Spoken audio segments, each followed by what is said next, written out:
ನಮಸ್ತೆ ಸ್ನೇಹಿತರೆ, ಎಲ್ಲೆಡೆ ಜಾತ್ರೆ ತುಂಬಾ ಸಂಭ್ರಮದಿಂದ ಸಡಗರದಿಂದ ತುಂಬಿ ತುಳುಕಾಡ್ತಾ ಇದೆ. ಜಾತ್ರೆ ಅಂದ ಕೂಡಲೇ ತಟ್ಟ ಅಂತ ನೆನಪಾಗೋದು ನಮಗೂ ನಿಮಗೂ, ನಮ್ಮೂರಲ್ಲಿ ನಿಮ್ಮೂರಲ್ಲಿ ನಡೆಯುವಂಥ ಜಾತ್ರೆ. ಆದರೆ ನಾನು ನಮ್ಮೂರಲ್ಲಿ ನಿಮ್ಮೂರಲ್ಲಿ ನಡೆಯುತ್ತಿರೋ ಜಾತ್ರೆ ಬಗ್ಗೆ ಮಾತಾಡ್ತಾ ಇಲ್ಲ. ಇದೇ ಬಸವನಗುಡಿನಲ್ಲಿ ನಡೀತಾ ಇರೋ ಕಡಲೆಕಾಯಿ ಪಲ್ಸೆ ಬಗ್ಗೆ ಮಾತಾಡ್ತಾ ಇದ್ದೀನಿ.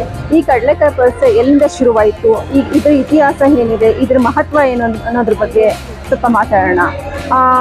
ಈ ಕಡಲೆಕಾಯಿ ಪಲ್ಸೆ, ಇವತ್ತಿನ ಕಡಲೆಕಾಯಿ ಪಲ್ಸೆ ನಡೀತಾ ಇರುವಂತಹ ಬಸವನಗುಡಿ ಅಂದಿನ ಸಿಂಕೇನಹಳ್ಳಿ ಆಗಿತ್ತು. ಸಿಂಕೇನಹಳ್ಳಿನಲ್ಲಿ ಪ್ರತಿಯೊಬ್ಬ ರೈತರು ಕಡಲೆಕಾಯಿಯನ್ನ ಬೆಳೀತಾ ಇರ್ತಾರೆ. ಕಡಲೆಕಾಯಿ ಬೆಳೀತಾ ಇರ್ಬೇಕಾದ್ರೆ ಆ ಕಡಲೆಕಾಯಿ ಬೆಳೆಯನ್ನ ಬಸವಣ್ಣ ಬಂದು ಹಾಳು ಮಾಡಿ ತಿಂದು ಹೋಗ್ತಾ ಇರುತ್ತೆ. ಇದರಿಂದ ಬೇಸತ್ತಂತಹ ರೈತರು ಒಂದಿನ ಕಾಡು ಕುಳಿತು ಎಲ್ಲರೂ ಸೇರಿ ಆ ಬಸವಣ್ಣನ ಓಡಿಸ್ಕೊಂಡು ಹೋಗ್ತಾರೆ. ತುಂಬ ವೇಗವಾಗಿ ಓಡಿದ ಬಸವಣ್ಣ ಬೆಟ್ಟದ ಮೇಲೆ ಹೋಗಿ ಕಲ್ಲ ಹತ್ರ ಹೋಗಿ ಮಾಯವಾಗ್ಬಿಡುತ್ತೆ. ಎಲ್ಲ ಎಷ್ಟೇ ಹುಡುಕಿದ್ರು ಕೂಡ ಆ ಬಸವಣ್ಣ ಕಾಣಿಸಲ್ಲ. ತಮ್ಮ ತಪ್ಪಿನ ಅರಿವಾಗಿ ಅದೇ ರೈತರು ಬಸವಣ್ಣನಿಗೆ ಅರ್ಕೆ ಹೊತ್ಕೊಳ್ತಾರೆ. ನಮ್ಮ ಬೆಳೆ ಹಾಳಾಗದೇ ಇರಲಿ, ನಾವು ಬೆಳೆಯುವಂಥ ಬೆಳೆ ನಿನಗೆ ನಾವು ನಿಮಗೂ ಸ್ವಲ್ಪ ಅರ್ಪಿಸ್ತೀನಿ ಅಂತ ಹೇಳಿ ಆ ಬೆಳೆನ ಬೆಳೀತಾರೆ. ಯಾವುದೇ ತೊಂದರೆ ಆಗಲ್ಲ ಕೂಡ. ನೆಕ್ಸ್ಟ್ ಪ್ರತಿ ವರ್ಷ ಅವ್ರು ಬೆಳೆದಂಥ ಬೆಳೆಯನ್ನು ಪ್ರತಿ ವರ್ಷ ನಡೀತಿರೋ ಕಾರ್ತಿಕ್ ಮಾಸದ ಕೊನೆಯ ಅಂತ ರೋಡ್ ಬದಿನಲ್ಲಿ ರಾಶಿಯಾಗಿ 500 ವರ್ಷಗಳ ಇತಿಹಾಸನೇ ಇದೆ ಅಂತ ಹೇಳ್ಬಹುದು. ಈ ದಿನ ಬೃಹತ್ತಾಕಾರವಾಗಿ ಬೆಳೆದಿರುವಂಥ ಈ ಬಸವಣ್ಣನ ಗುಡಿಗೆ ನಮ್ಮ ಕೆಂಪೇಗೌಡರ ಕಾಲದಲ್ಲಿ ದೇವಸ್ಥಾನ ಕಟ್ಟಿರ್ತಾರೆ ಅಂತ ತಿಳಿದು ಬಂದಿರುತ್ತೆ. ಹಾಗೆ ಈ ಲಕ್ಷಾಂತರ ಜನ ಈ ಕಡಲೆಕಾಯಿ ಪಲ್ಸೆಗೆ ಭಾಗವಹಿಸ್ತಾರೆ. ಕಡಲೆಕಾಯಿ ತಗೊಂಡು ಬಸವಣ್ಣನಿಗೆ ಅರ್ಪಿಸ್ತಾರೆ. ತಾವು ಕೂಡ ವಿಧವಾದಂಥ ಕಡಲೆಕಾಯಿನ ತಿಂದು ಸವಿದು ಎಲ್ಲ ಕಡೆ ಓಡಾಡಿ ತುಂಬ ಖುಷಿನ ವ್ಯಕ್ತಪಡಿಸ್ತಾರೆ. ತಡರಾತ್ರಿ ಜಗಮಗಿಸುವ ಬೆಳಕಿನಲ್ಲಿ ಓಡಾಡಿ ತುಂಬ ಸಂಭ್ರಮಿಸ್ತಾರೆ ಅಂತ ಹೇಳಬಹುದು.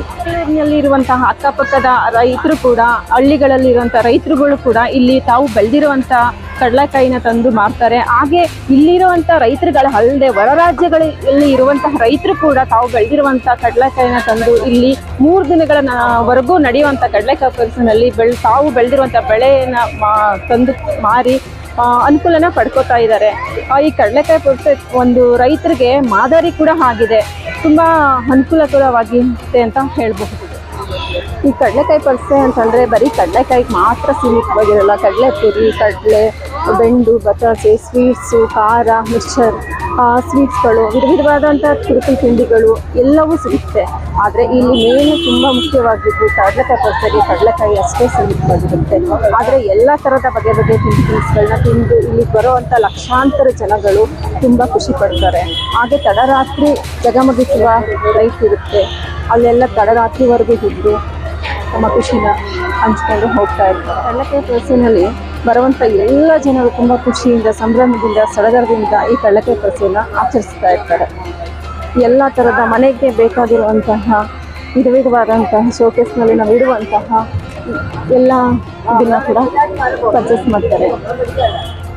ಎಲ್ಲವೂ ಕೂಡ ತುಂಬ ಚೆನ್ನಾಗಿದೆ.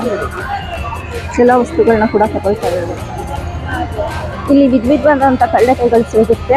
ಇಲ್ಲಿ ಉದುರೋ ಕಡಲೆಕಾಯಿ, ಹಸಿ ಕಡಲೆಕಾಯಿ, ಹಾಗೆ ಬೇಯಿಸಿರುವಂಥ ಕಡಲೆಕಾಯಿ, ಎಲ್ಲ ಥರದ ಕಡಲೆಕಾಯಿಗಳು ಇಲ್ಲಿ ಸಿಗುತ್ತೆ.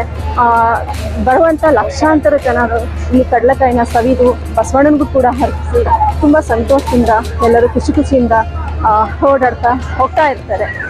ಈ ಕಡಲೆಕಾಯಿ ಪಲ್ಸಲ್ಲಿ ದೊಡ್ಡವ್ರು ಮಾತ್ರ ಆಚರಣೆ ಮಾಡಲ್ಲ, ಮಕ್ಕಳು ಕೂಡ ವಿಧವಾದಂಥ ಆಟಗಳನ್ನ ಆಡಿ ತುಂಬ ಸಂಭ್ರಮಿಸ್ತಾರೆ, ಆನಂದಿಸ್ತಾರೆ.